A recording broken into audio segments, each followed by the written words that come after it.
Halo, nama saya Jayanti Mandasari dari UPJJ Taiwan. Pada kesempatan ini, melalui video tugas 3, mata kuliah Public Speaking, saya akan menyampaikan pidato berjudul Meningkatkan Kepedulian Lingkungan di Era Digital. Saya harap pidato ini dapat tersampaikan dengan jelas dan dapat memberikan gambaran yang tepat mengenai pokok permasalahan yang saya bahas. Assalamualaikum warahmatullahi wabarakatuh. Salam sejahtera untuk kita semua. Teman-teman yang saya hormati, hari ini saya ingin mengajak kita semua berbicara sesuatu yang sangat dekat dengan kehidupan kita, tapi sering kita lupakan, yaitu lingkungan. Dan menariknya, kita membahas ini di tengah era digital. Era ketika hampir semua hal bisa dilakukan lewat ponsel. Coba jujur saja, bangun tidur yang kita cari duluan apa? Bukan udara segar, bukan kicauan burung, tapi charger dan HP. Nah, justru dari kebiasaan inilah sebenarnya kita punya peluang besar untuk membangun kepedulian lingkungan, bahkan lebih besar daripada generasi sebelumnya. Ada beberapa poin yang mau saya sampaikan. 1. Di dunia digital, akses pengetahuan tanpa batas. Dulu orang harus baca koran, datang ke seminar untuk tahu isu lingkungan sekitar. Sekarang tinggal buka Google dan nonton video pendek. Informasi tentang perubahan iklim, sampah plastik, dan polusi bisa kita dapatkan dalam hitungan detik. Teknologi membuat kita lebih sadar, lebih paham, dan lebih mudah tergerak.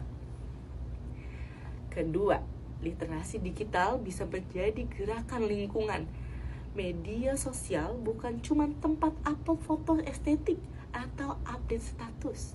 Banyak gerakan lingkungan lahir dari dunia digital. Misalnya, kampanye No Plastic Challenge, penggalangan dana untuk penanaman pohon, komunitas daur ulang, hingga petisi online untuk melindungi hutan. Gerakan-gerakan ini membuktikan bahwa kepedulian tidak harus turun ke jalan. Kadang cukup satu klik, share, posting, atau tanda tangan digital. Dari situ ribuan bahkan jutaan bisa ikut bergerak. Ketiga, aplikasi ramah lingkungan. Solusi ini di genggaman. Sekarang banyak aplikasi yang membantu gaya hidup ramah lingkungan. Contohnya, aplikasi cek kualitas udara, lokasi bank sampah, penyewaan sepeda, dan transportasi umum. Aplikasi yang memberikan reward bila kita mengurangi sampah. Teknologi yang biasanya bikin kita rebahan sekarang bisa membantu menyelamatkan bumi. Keempat, tapi kepedulian tidak boleh berhenti di online saja. Di era digital ada penyakit baru nih, yaitu digital activism only. Peduli tapi hanya lewat like dan share. Padahal bumi ini butuh tindakan yang nyata. Langkah kecil seperti membawa tumbler, menghemat listrik, memilah sampah, menanam tanaman, atau berjalan kaki dan bersepeda jika dekat. Itu jauh lebih berarti daripada 10 postingan di media sosial. Kelima, jadikan teknologi sebagai mitra, bukan pengganti. Kita tidak bisa menolak digitalisasi, tapi kita bisa memastikan teknologi mendukung keberlangsungan, bukan merusaknya.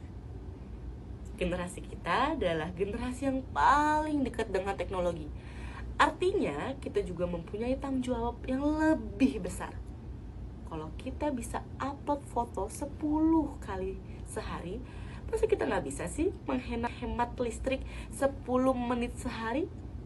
Kalau kita bisa scrolling berjam-jam, masa kita nggak bisa sih menyisihkan 1 menit untuk membuang sampah pada tempatnya? Teman-teman, menjaga lingkungan bukan lagi pilihan, tapi kebutuhan. Bumi adalah rumah kita, dan tidak ada backup planet seperti backup file di Google Drive. Di era digital, kita bukan hanya pengguna teknologi, tapi penentu masa depan lingkungan.